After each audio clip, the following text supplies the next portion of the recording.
I'm Daniel Bayman. And I'm Isaac Musgrove. We are the owners of Good Coffee Company in downtown Valdosta, and we want to welcome you guys to a new series we're calling Coffee and Connections. It's going to be held once a month, and we'll be going over different topics that are important and educational for young professionals. Yeah, so this series is hosted by Good Coffee. It's presented by the Valdosta Young Professionals, and of course we want to thank our sponsors, Georgia Power, for making it possible. We hope you guys enjoy it.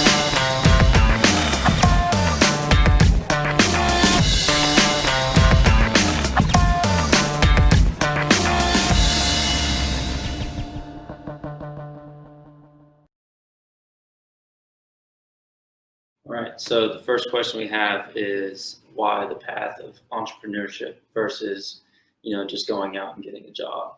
So because it's harder. Because I like a challenge. Yeah, so I guess I'll start off because I was kind of the first one to take that path or that leap of entrepreneurship. And it kind of began just as I was younger, realizing that not that I didn't like working for other people, but I started to realize that while I was working, I was always trying to figure out how to do it better than they were.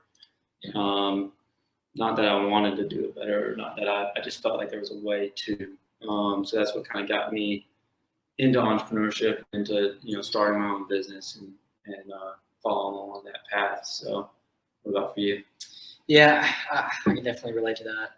I think just the idea of being a part of creating something different is always cool, and exciting, and definitely more difficult. But I think there's a lot more payoff in the end. A lot of times it's not necessarily initially, but down the road, Yeah. Well, and when we first started talking about doing Good Coffee, you were at Starbucks. And I'm sure that's fine to say that, but you were at Starbucks, and I was wanting to open up a coffee shop downtown. And originally I reached out and I tried to franchise. And franchise fell through. We weren't able to get it to come to Valdosta. So that's when we went and talked about, starting our own brand, which I think is obviously a little bit harder. Maybe not financially. Franchising is going to be a little bit more expensive because you're going out there and you're grabbing someone else's idea and trying to reap the benefits of it. So it was definitely a slow process starting off, trying to get good off the ground. Yeah, and that's sort of the thing. I think for what we did, it kind of worked out best anyways, because you look at the market in Valdosta, we're kind of saturated as it relates to just normal coffee shops. That I would say sort of the model is more so like convenience and like making flavorful drinks, whereas like what we're offering is a little bit different in the sense that we're focused more so on the coffee, and really just offering more of an experience in itself rather than just service, I guess you could say. Yeah.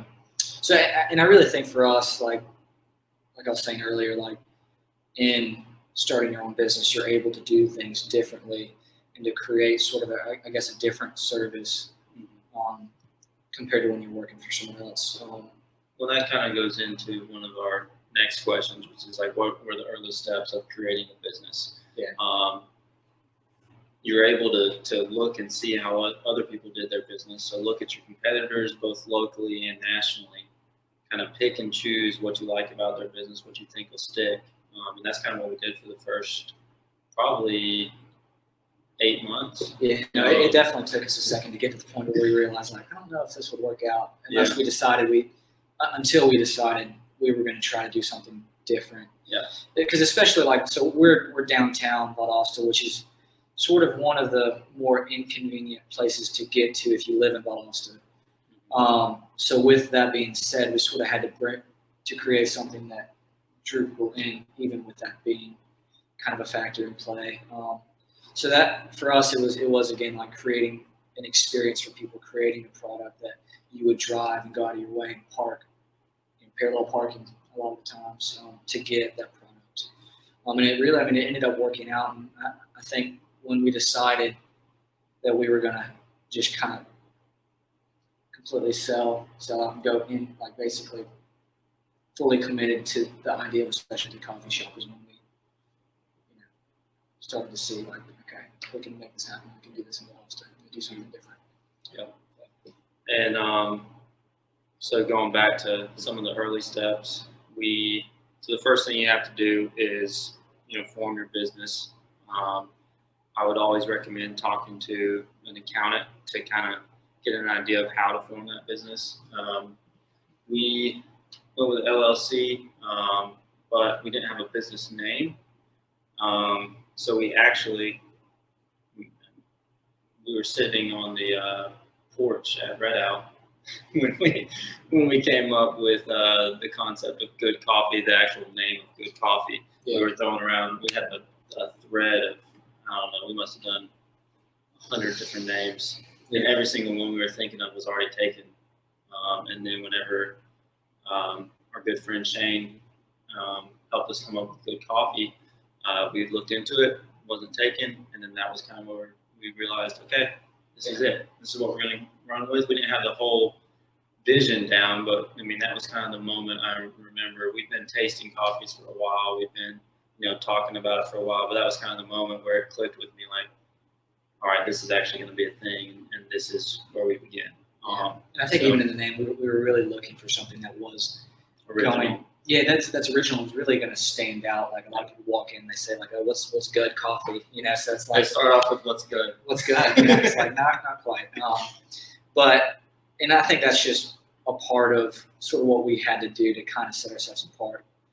Not just in like what we're offering as like a product, necessarily like our space, I guess you could say, but even in our branding, in our marketing and stuff. Like I wanted us to look different than other coffee shops and just other businesses that are on us to. Yeah. And I think that really has helped us down the road. Like starting out, we had so many people that walked in, like, "Oh, I saw your ad on social media, or I saw your post, whatever, they look great, try it out." So that's definitely super encouraging. Definitely helped us out in the beginning. Yeah. Can you think of anything like business-wise, the early steps we did? I mean, we talked to the accountant, talked to the lawyers. Yeah. Looked for a space, which That's what I was saying. yeah. Well, we've been trying to get in this space for a while, and the previous owner of the building, they were actually putting up for sale, and they put it up for sale, and I didn't really want to buy it, but I wanted to lease from it. As soon as I found out that they had a buyer, I walked over here. I begged the building owner to let me know who the buyer was, and his name is Jamie Phelps, awesome guy. Got in my truck, drove to AT&T after I found out where he worked, and said, "Hey man," I walked up. He was the manager at our local AT&T. I walked up to him. I said, "Hey, I hear you're going to buy this building. I want your space. This is what I can do for a lease." And struck a deal right there. I mean, we just hopped on it as soon as we could. Yeah. Fortunately, Jamie's been an awesome help. He's helped us out with, getting everything situated, getting it all set up. I would say, like, having a good landlord as a startup. Obviously, usually startups aren't going to be able to afford their own building, or they're not going to be able to get money from a bank to start a business. It's hard to do that right now. So they're going to have to be asking family members. They're going to be asking friends. So to be blessed with a good landlord for our lease was really, a blessing. Yeah, for sure. And just not having to have the upfront cost of actually purchasing a building helps us a lot. And that's just the espresso machine was enough. For sure. So like a lot of our upfront cost was getting really good coffee and getting really good equipment. But beyond that, we had a really awesome lease, really great landlords, and that helped us out a lot. Yeah, for sure. Yeah. So I think the next question that was posed to us was what some of the struggles were during the opening of the business. Well, I think the elephant in the room would definitely be coronavirus. I was thinking actually opening too. Yeah. Coronavirus is definitely. We'll get to that. We'll get to that. That needs its whole other question. That's different. I think just what we already talked about, like the process of deciding like what is our business model going to be? Like, what are we going to go after? And I really think that was really vital in like us deciding like, okay, we're not going to go into like being less than specialty or being, you know, something that we're not. And I think us deciding like, okay, we are going to be a specialty coffee shop. We are going to get the highest quality coffee, the best equipment, and train people really well. And I think when we decided like, okay, this is what we're going to do, it was a lot easier from there. Because then when you have that business model set up, which again, it took like what we said, like 8 or 9 months of talking that through and trying different coffees and deciding like, this is what we're going to do. Before we actually got to the point where we said we would, you know, we're going to be a specialty coffee shop. And from there, it was a lot easier because everything kind of revolved, and all the decisions we made after that point reflected that initial decision of this is our business model, this is what we're going to do. Yeah, because I know originally, I mean, or starting off, my goals were different than yours. Yeah. And different than our manager Clay's, which he wasn't going to, basically said he wasn't going to work for me if I decided to not to do what I was planning on doing. But which I think is another thing that we can say is when picking a business partner, making sure that if you are going to have a business partner, or if you need a business partner, making sure that you're picking an individual that you can communicate with, that you can not necessarily like, you don't have to be like best friends, but you need to have respect for each other and what y'all bring to the table. And I think that's one thing that, you know, that long process of developing our business model and kind of our plan helped us out in that way. Because I knew you from, you were like 5 years old, little kid running around. Sure. I'm 30 and you are just turned 21. Yeah. So there's a little bit of an age difference. Our siblings grew up together, but you know, I just knew that you loved coffee. Yeah. And I wanted a coffee shop downtown. And I remember one day I walked up in Starbucks and, you know, y'all were really on my heart. And so that's kind of what led us to initiate that. So I guess one of the early struggles we did have from opening up a business once we got past the planning phase was realizing the cost of it.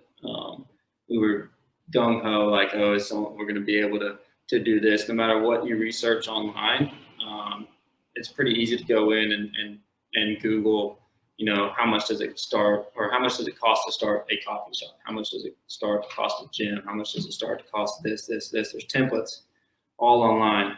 They're all wrong because they're made by somebody who actually like is not necessarily doing it, but they're just watching other people do it. Yeah. So we ran into a point where it was like we realized we just had forgotten a bunch of stuff. Yeah. We didn't realize how expensive equipment was going to be. We didn't realize that, hey, we're going to be open for a month training people, or we're going to be training people for a month, using coffee and food for a month before we're even opening, making sure that we have good quality product and experience. So that's one thing I will say is, you know, whenever you're looking into a business and if you want to take that leap to entrepreneurship, from experience, I can tell you it's always going to be like 20 to 30% more than what you think it's going to be. Yeah. And it comes down to like remodeling a house or anything, but definitely starting a business, you need to make sure that you plan to be invested more than what you originally thought. Yeah. And even if you're not at the end, then you know what, that's a blessing, and you know, use that money wisely. Yeah, for sure. And I think just like along with what you're saying is like knowing the cost and being prepared to like, okay, I'm going all in. Yeah, like, just throw it. We're in it. You know? Yeah. If it's a little bit more than what we initially planned, then I'm still in it. And I feel like that's a lot of people sometimes get into maybe trying to start a business, and then that cost will kind of go up a little bit more than what they were planning on it being, so they kind of drop back. But, well, they not necessarily, not saying that they'll stop opening that business or they'll stop where they're at, but they'll settle for less. Yeah. And ultimately, if you take that risk, and I love risk. I mean, it drives me. Yeah. But if you take that risk, it's going to give you more reward in the long run than if you start get close to your target line and you're realizing, hey, I just spent this much money. I only have this much money left. If I, skip on my equipment, if I skip on my advertising or anything like that, it's going to affect you. Yeah. It may not affect you right away, but it'll affect you in the long run. Yeah. So, you already made the decision to be an entrepreneur. Just go ahead and do it. Yeah. And I think that also goes back to just knowing your business model. Mm-hmm. And let that being like the golden standard of like, okay, this is what we're setting out to do. What is it actually going to take to really 100% accomplish that goal? Mm-hmm. Knowing your vision. Yeah, sure. Yeah. All right. I guess I'll read the next question. What do you wish you would have known? Yeah. So, what do you wish you would have known before starting your own business? Let's get first.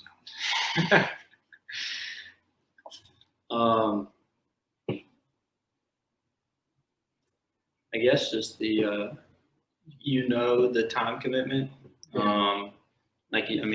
From talking with mentors and everything, how much time it's going to take away from other parts of your life, how much time it's going to take away from your family, your kids, your dogs in my scenario. But I wish I would have known that it's always important to, not necessarily block off that time, but just set aside that time for your family, set aside that time for your wife, set aside for your friends, for actually enjoying your life. Because when you're not doing that, like while you're sleeping, you're going to be thinking about your business. As soon as you wake up, you're going to be thinking about your business. While you're drinking a beer at 5 p.m., you're going to be thinking about your business. Yeah. At least for the first few months, while you're still testing everything. For us, it's been, the first few months. March was when COVID started, so we've been thinking nonstop. Yeah, it's been nonstop. Like, what are we going to do? Which I think we've done pretty good so far. And I would probably agree with that. That's probably been the biggest thing for me is like that I wish I would have known prior to starting this business was just the importance of still, to an extent, prioritizing other things, other than just, the business. Because if you kind of, I learned pretty quick, if you don't prioritize, like I guess you could call it self-care. Then you'll burn out pretty quick. Yeah, you'll burn out, and then that in turn is gonna affect the business. It's gonna affect your business. It's gonna affect your employees. It's gonna affect a lot of things. Yeah. And I think a lot of that has to do with time management, and I've definitely been learning a lot about that over the past few months.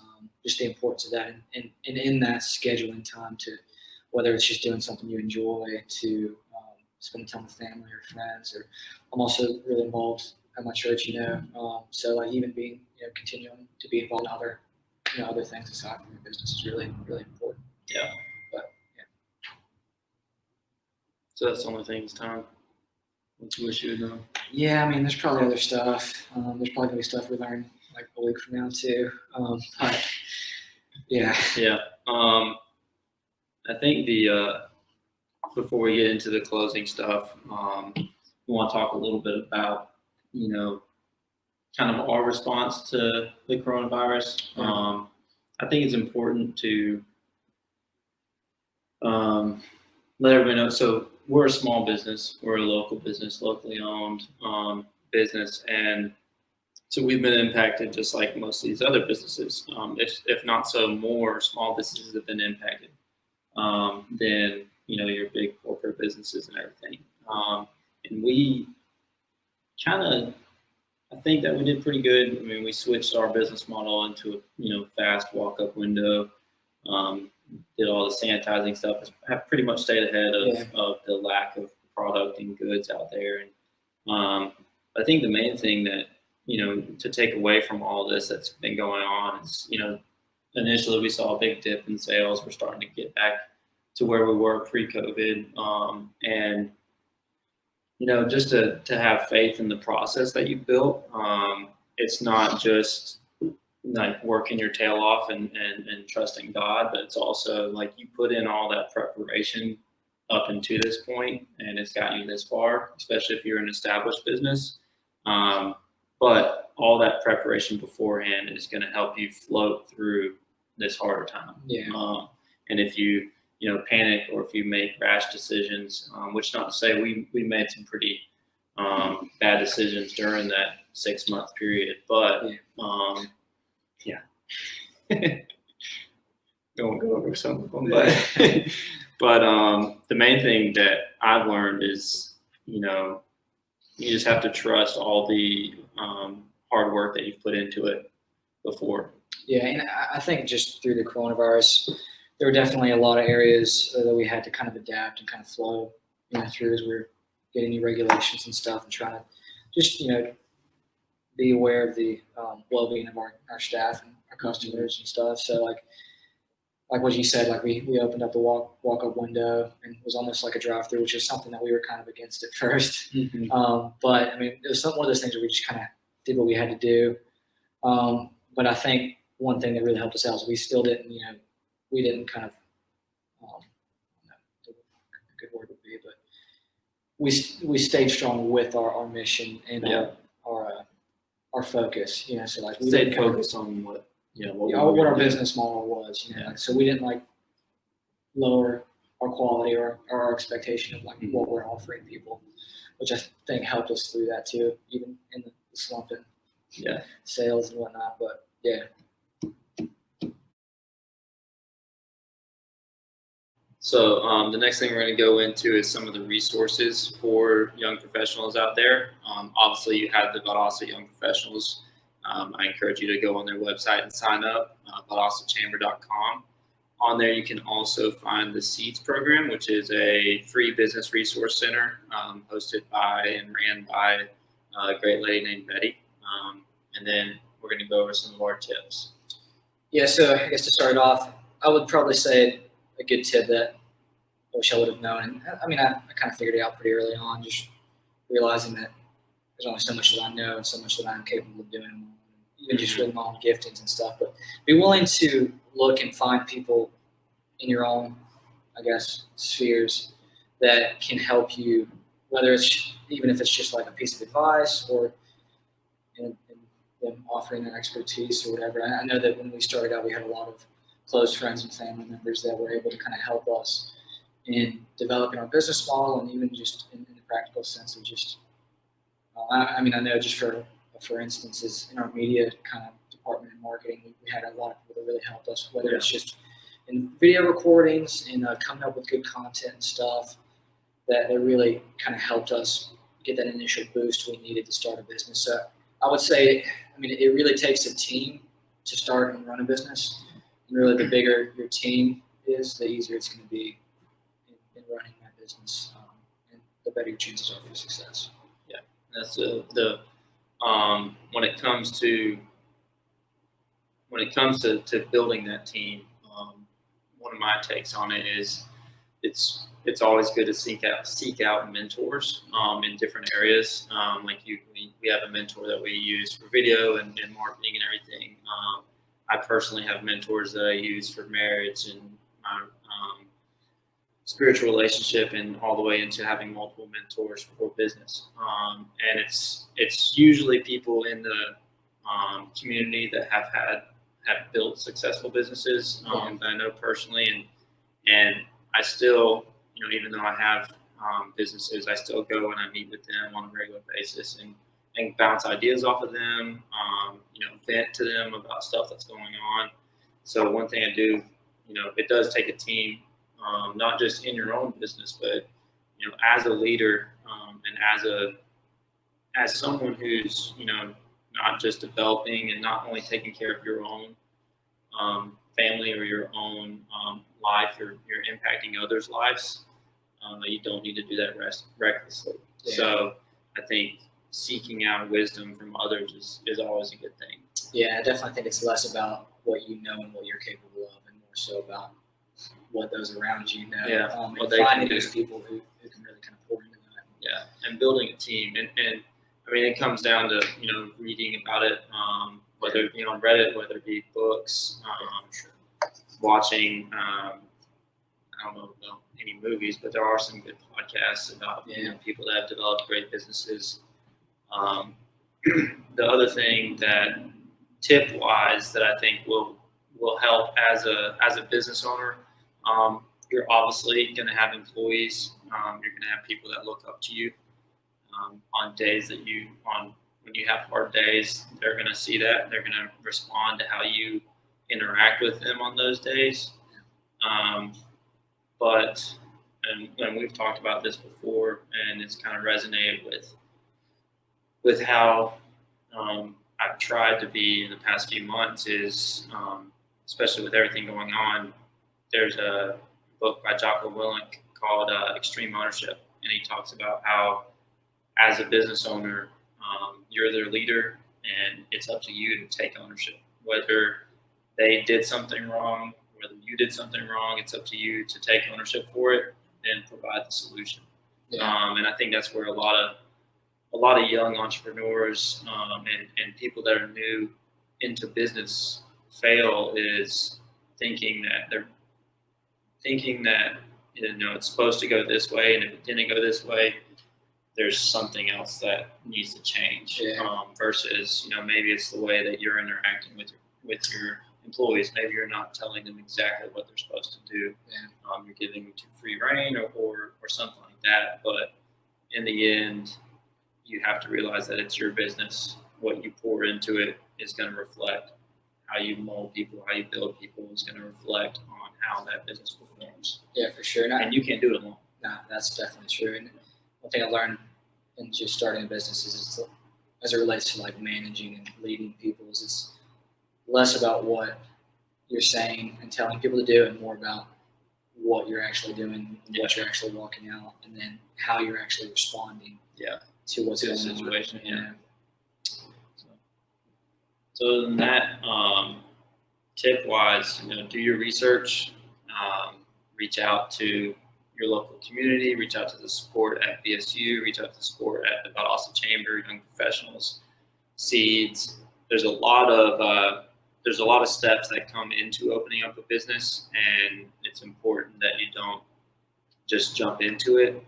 You need to do your research, plan it out, write a business plan, tweak it, compare it to other people's business plans, and really, do your research. Yeah. So make sure that you're not just going at it just for passion, because passion only gets you so far. Yeah, for sure. So, all right. Well, I think that's all the questions we had come in. But anyways, till next time, we look forward to hosting this here at Good Coffee. We're going to try and do one per month. We'll have a different expert come in and kind of talk about different things. And if you guys have any specific questions, just reach out, and we'd love to answer them.